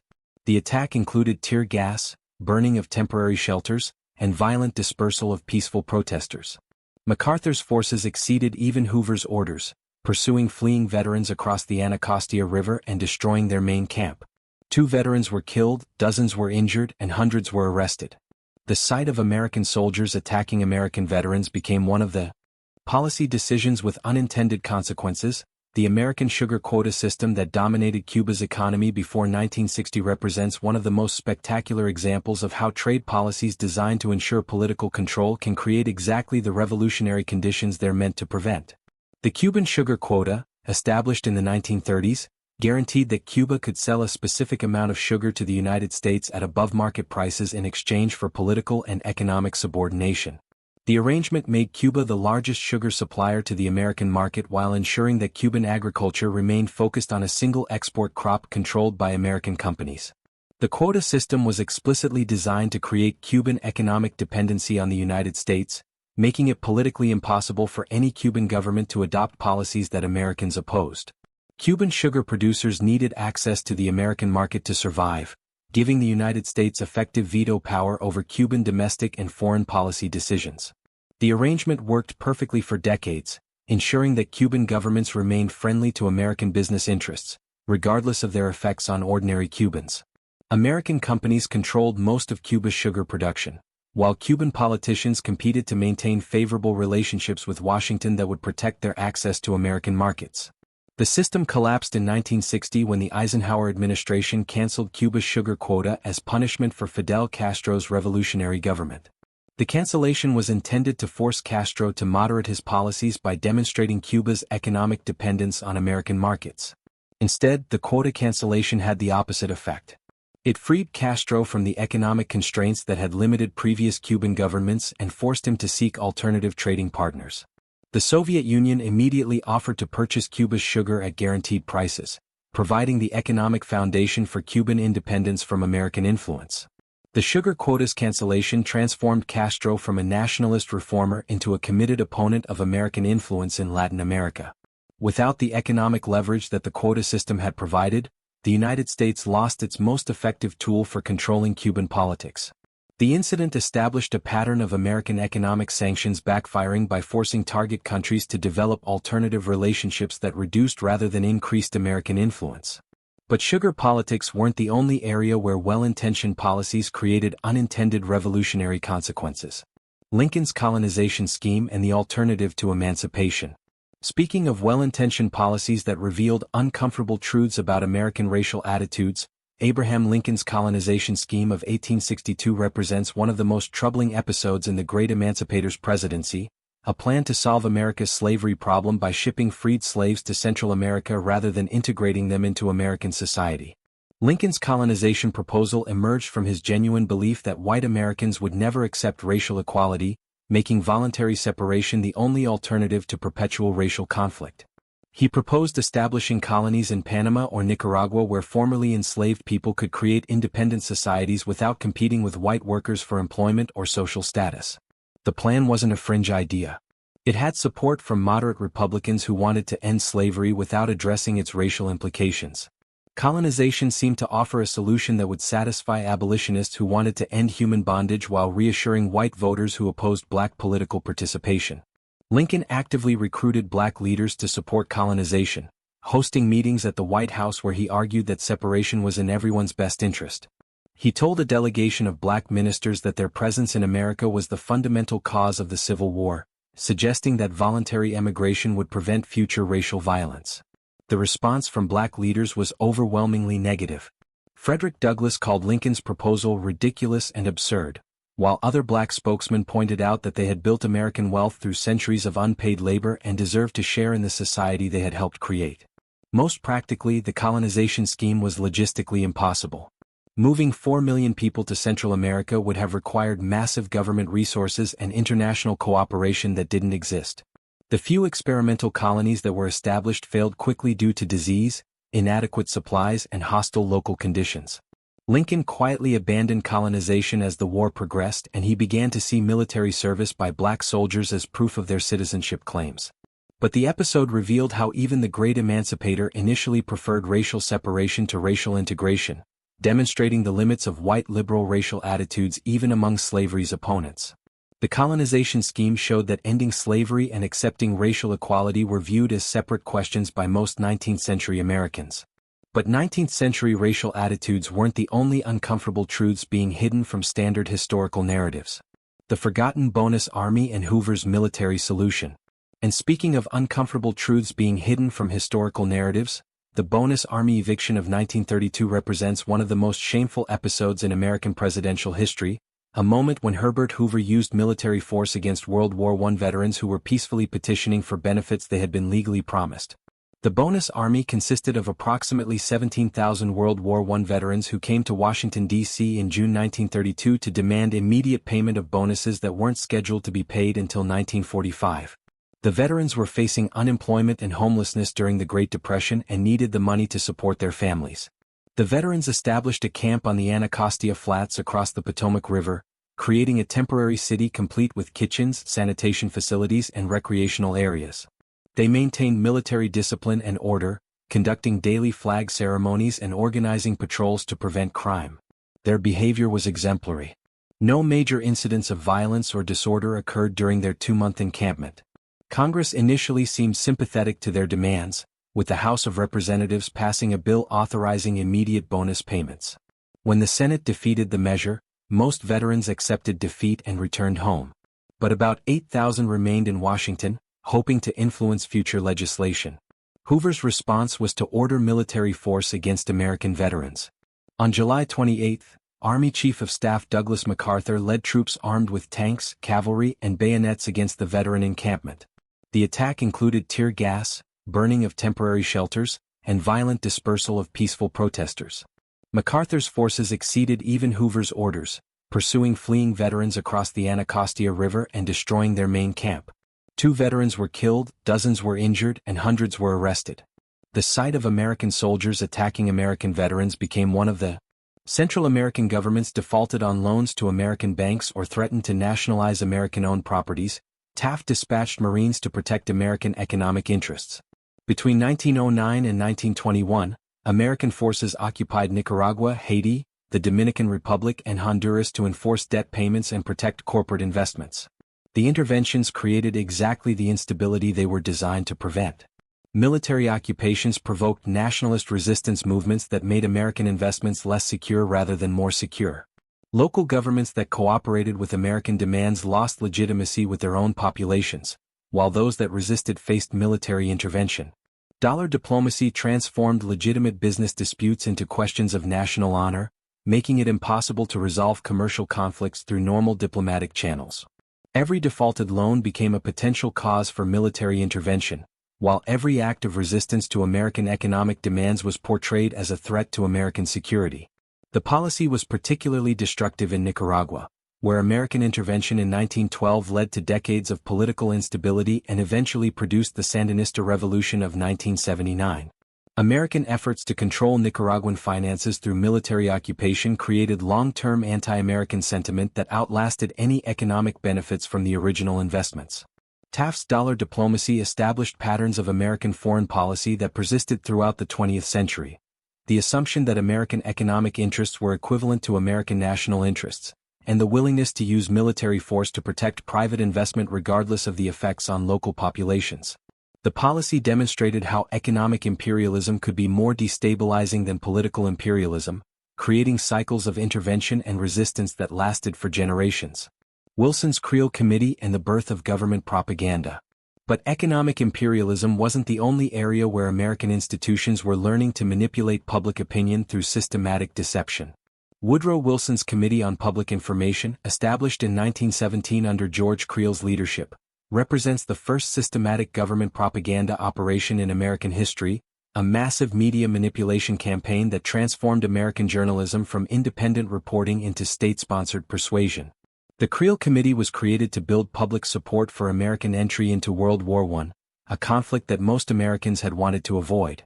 Wilson faced the challenge of mobilizing a reluctant population for a European war that seemed to have little connection to American interests or security. Creel's solution was to flood American media with coordinated messaging that portrayed the war as a crusade for democracy against German barbarism. The committee produced over 75 million pamphlets, recruited 75,000 volunteer speakers called 4-Minute Men, who gave patriotic speeches at public events, and worked directly with newspapers to ensure favorable coverage of administration policies. The operation went far beyond traditional government communication. Creel's team created fake atrocity stories about German soldiers, manipulated photographs to show German brutality, and censored news reports that might undermine public enthusiasm for the war. They essentially turned American journalism into an extension of government policy rather than an independent check on governmental power. The propaganda was extraordinarily effective, transforming American public opinion from isolationist to interventionist within months. But when the war ended and many of Creel's stories were exposed as fabrications, the backlash created widespread cynicism about government credibility that persisted through the 1920s and 30s. The Creel Committee established the template for modern government public relations, demonstrating how democratic governments could manipulate public opinion as effectively as authoritarian regimes. And speaking of systematic manipulation of public opinion to obscure government failures, the lost Scottsboro Boys and justice delayed. Speaking of systematic manipulation designed to obscure uncomfortable truths, the Scottsboro Boys case of 1931 represents one of the most instructive examples of how legal victories could be systematically erased from public memory when they challenged established racial hierarchies, despite producing landmark Supreme Court decisions that revolutionized American criminal justice. 9 black teenagers were accused of raping 2 white women on a freight train in Alabama, leading to trials that were so obviously biased that they became international symbols of American racial injustice. The defendants were tried before all-white juries, denied adequate legal representation, and sentenced to death based on testimony that was later revealed to be perjured. The case produced two crucial Supreme Court victories. Powell v. Alabama established the right to adequate legal counsel in capital cases, while Norris v. Alabama prohibited the systematic exclusion of African Americans from jury service. These decisions fundamentally changed American criminal procedure, establishing constitutional protections that benefited all defendants regardless of race. The legal victories should have made the Scottsboro Boys heroes of civil rights progress. But instead, their story was gradually removed from mainstream historical narratives. Textbook publishers found the case too controversial for inclusion in standard curricula, while civil rights organizations focused on more recent victories that didn't require discussion of systematic perjury and judicial corruption. The international attention that the case generated was particularly embarrassing to American officials who were trying to portray the United States as a beacon of democracy during the Great Depression. The Soviet Union and other critics of American democracy used the Scottsboro trials as evidence that American justice was fundamentally racist and corrupt.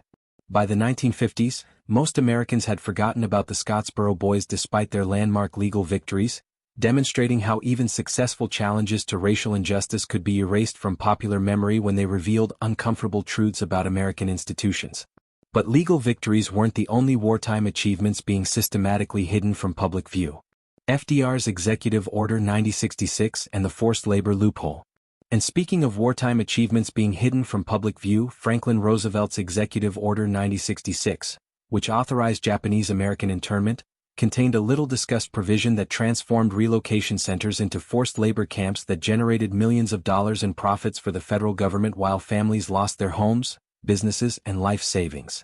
The order authorized the removal of over 120,000 people of Japanese ancestry from the West Coast, but the detention wasn't simply punitive. It was designed to extract economic value from imprisoned populations. Internees were required to perform agricultural labor, manufacturing work, and construction projects at wages far below market rates. The War Relocation Authority operated internment camps as profitable enterprises, selling agricultural products grown by detained families to external markets while paying internees between $12 and $19 per month for full-time labor. Camp administrators purchased farm equipment and seeds with government funds, then used unpaid Japanese American labor to generate revenue that offset detention costs. Most devastatingly, the government systematically seized and sold Japanese American property while families were detained. Real estate, businesses, automobiles, and personal possessions were liquidated through government auctions, with proceeds used to fund camp operations rather than being held for eventual return to owners. The property seizures were legalized through emergency wartime regulations that suspended normal due process protections, allowing government agents to confiscate assets without compensation or judicial review. Families lost homes worth thousands of dollars that were sold for hundreds, while businesses built over generations were liquidated for a fraction of their value. When internment ended in 1945, most families returned to communities where their former property was owned by others and their economic foundations had been destroyed. The government's reparations payments in the 1980s provided token compensation that represented a small fraction of actual losses.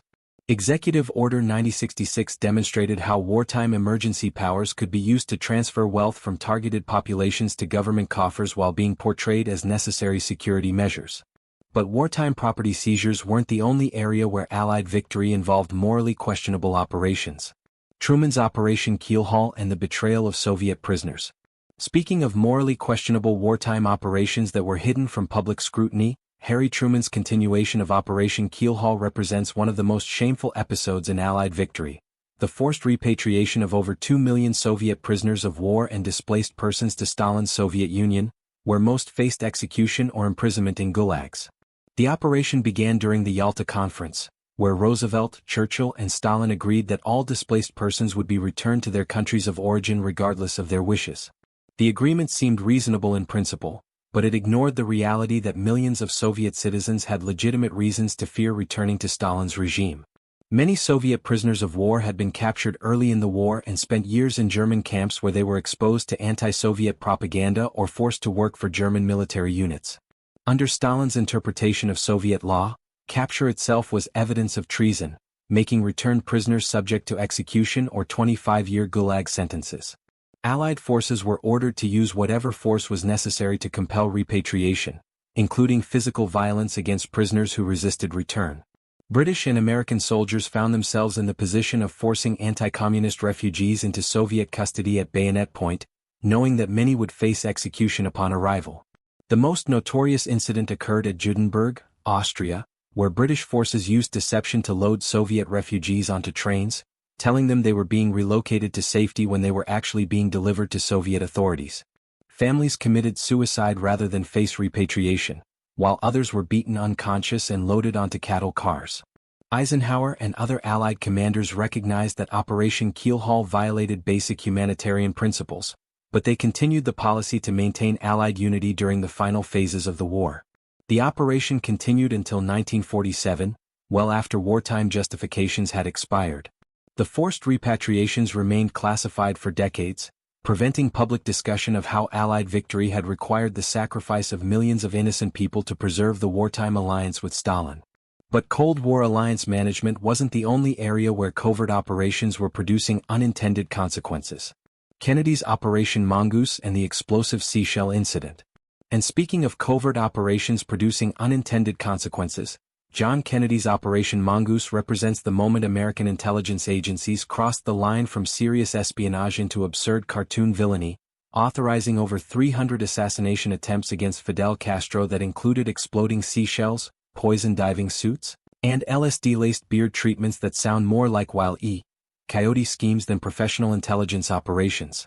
Mongoose was established in 1962 as a comprehensive program to destabilize Castro's government through sabotage, propaganda, and assassination.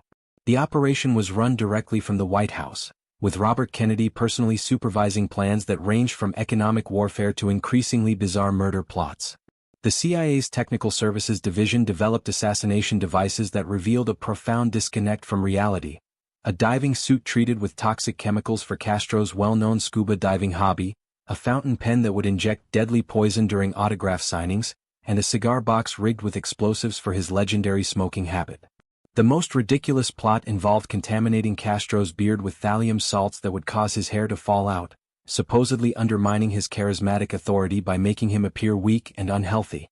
CIA operatives actually obtained access to Castro's hotel room during a diplomatic trip but couldn't figure out how to apply the chemicals without detection. The exploding seashell plot represented the pinnacle of intelligence agency absurdity. CIA divers planned to plant an attractive conch shell filled with explosives near Castro's favorite diving spot, assuming he would be unable to resist collecting the specimen. The plan was abandoned when agents realized they couldn't predict Castro's diving schedule accurately enough to ensure he would find the shell. These operations weren't just failures. They were counterproductive, convincing Castro that the United States was committed to his assassination and justifying increasingly repressive domestic policies as necessary self-defense measures. When Operation Mongoose files were declassified decades later, even CIA officials expressed embarrassment at the juvenile nature of plots that had consumed millions of dollars and hundreds of personnel hours. But assassination plots weren't the only area where Cold War paranoia was producing systematic violations of civil liberties. Nixon's enemies list and the weaponization of government. Speaking of Cold War paranoia producing systematic violations of civil liberties, Richard Nixon's enemies list represents the most comprehensive attempt by any American president to weaponize federal agencies against political opponents, a systematic abuse of power that targeted over 20,000 Americans for harassment through tax audits, FBI surveillance, and administrative persecution. The list began as an informal White House compilation of journalists, politicians, and activists who criticized Nixon's policies, but it evolved into a systematic program to use government agencies as tools of political warfare. The Internal Revenue Service, Federal Bureau of Investigation, and other agencies were directed to target list members for intensive scrutiny designed to punish opposition rather than enforce laws. Charles Colson, Nixon's special counsel, explicitly described the strategy in memos that became public during Watergate investigations. Use the available federal machinery to screw our political enemies. The approach was comprehensive, targeting critics through tax investigations, federal contract cancellations, regulatory harassment, and criminal investigations based on political rather than legal criteria. Prominent journalists like Daniel Shore and Mary McGrory found themselves subject to FBI background investigations disguised as security clearance checks, while anti-war activists faced IRS audits that consumed years of their time and thousands of dollars in legal fees. The harassment was designed to discourage criticism by making opposition to Nixon personally costly. The enemies list revealed how presidential power could be systematically abused when normal oversight mechanisms failed. Congressional Democrats were unaware of the program's scope until Watergate investigations exposed internal White House documents demonstrating how executive agencies could be corrupted without legislative knowledge. Nixon's enemies list established precedents for political weaponization of government that influenced subsequent administrations, showing how easily democratic institutions could be turned against citizens who exercised constitutional rights to criticize government policies. The list's exposure during Watergate became one of the key factors in Nixon's resignation, proving that systematic abuse of government power could still trigger constitutional accountability mechanisms when properly investigated. But Nixon's abuses of executive power weren't the only area where presidential misconduct was being covered up. Ford's Halloween Massacre and the Saturday Night sequel. And speaking of presidential misconduct being systematically covered up, Gerald Ford's Halloween Massacre of 1975 represents one of the most brazen attempts by any president to obstruct ongoing congressional investigations, a wholesale firing of intelligence officials and cabinet members designed to prevent further revelations about CIA and FBI abuses that were embarrassing the Ford administration. The massacre occurred on November 2, 1975, when Ford simultaneously fired CIA Director William Colby, Defense Secretary James Schlesinger, and moved Henry Kissinger from his dual role as Secretary of State and National Security Advisor to Secretary of State only. The reorganization was portrayed as routine personnel management, but it was actually designed to stop congressional investigations into intelligence community abuses. Colby had been cooperating extensively with congressional committees investigating CIA domestic surveillance, assassination plots, and other illegal activities. His testimony was revealing decades of agency misconduct that violated federal law and constitutional principles, creating political problems for Ford's 1976 presidential campaign. Schlesinger had been similarly forthcoming about Defense Department intelligence operations, providing Congress with detailed information about military surveillance of American citizens and cooperation with CIA domestic programs. Both officials were considered too willing to expose government wrongdoing for political comfort. Ford's solution was to replace them with officials who would be less cooperative with congressional oversight.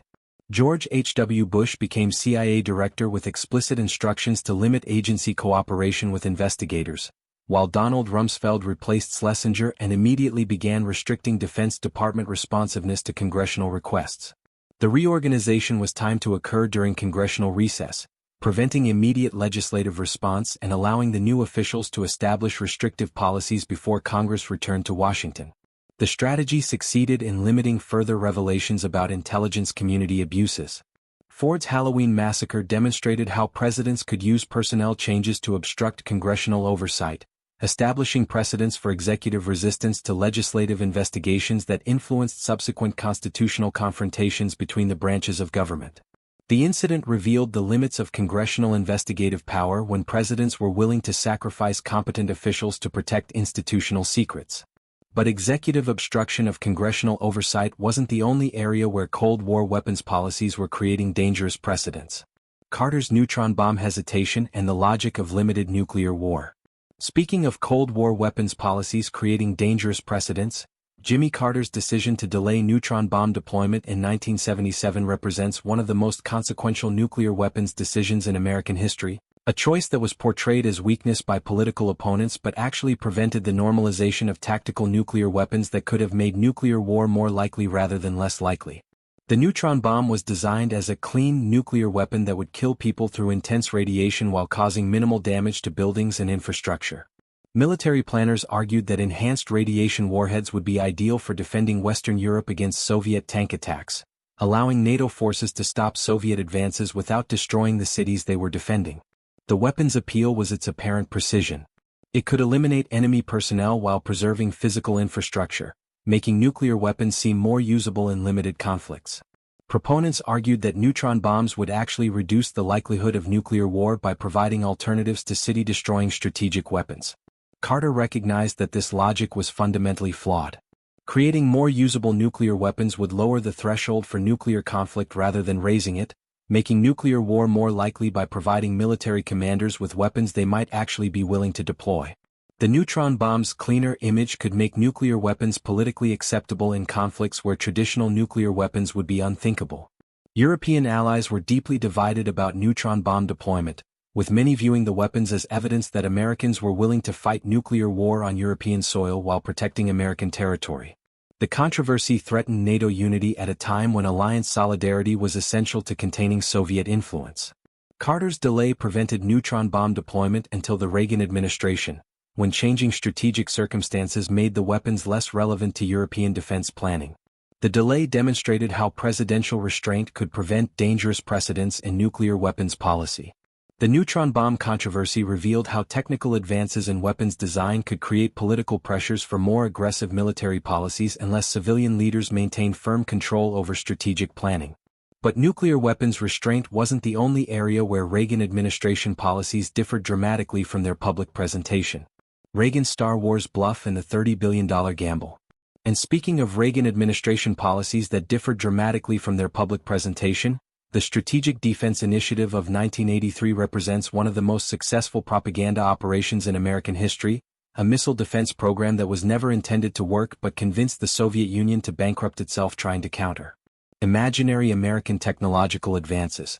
Reagan's Star Wars program was announced with great fanfare as a comprehensive missile defense system that would make nuclear weapons impotent and obsolete by destroying incoming missiles before they could reach American targets.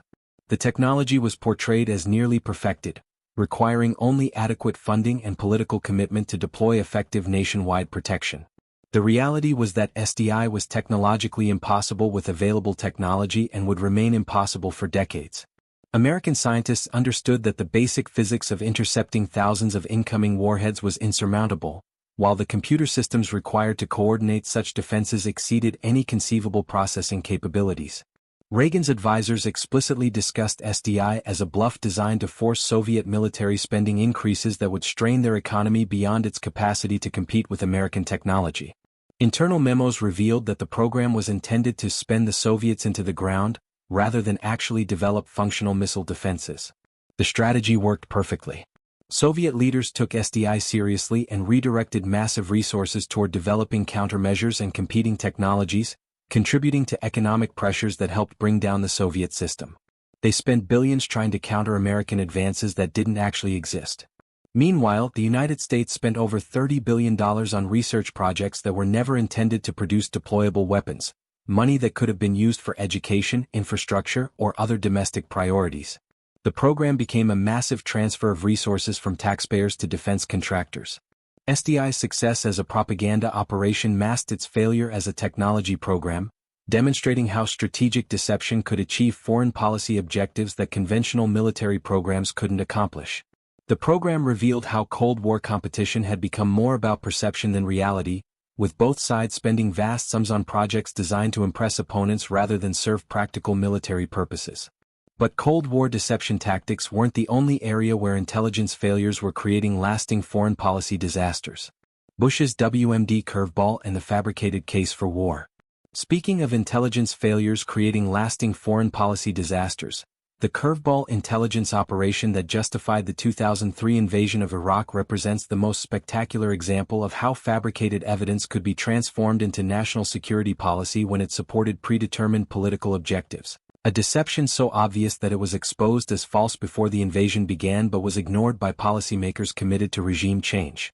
Curveball was the code name for Rafat Ahmed Alwan al-Janabi, an Iraqi defector who claimed to have worked in Saddam Hussein's biological weapons program and provided detailed descriptions of mobile weapons laboratories that supposedly produced anthrax and other biological agents for military use.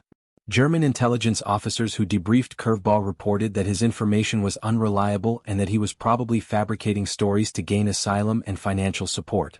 They warned American intelligence agencies that Curveball was an alcoholic with serious credibility problems who had never actually worked in biological weapons production. These warnings were systematically ignored by American intelligence analysts who needed evidence to support the Bush administration's claims about Iraqi weapons of mass destruction.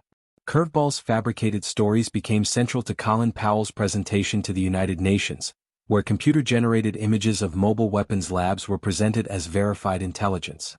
The deception was so complete that Powell later called his UN presentation a blot on his record, acknowledging that he had unknowingly presented false information as fact. But the false intelligence had already achieved its purpose. building public support for invasion by creating the impression that Saddam possessed dangerous weapons. After the invasion, extensive searches found no evidence of biological weapons production or mobile laboratories matching Curveball's descriptions. Curveball himself eventually admitted that he had fabricated his entire story to encourage American intervention against Saddam's regime. The incident revealed how intelligence agencies could be pressured to provide evidence supporting predetermined political conclusions rather than objective assessments of actual threats, demonstrating the dangers of politicizing intelligence analysis.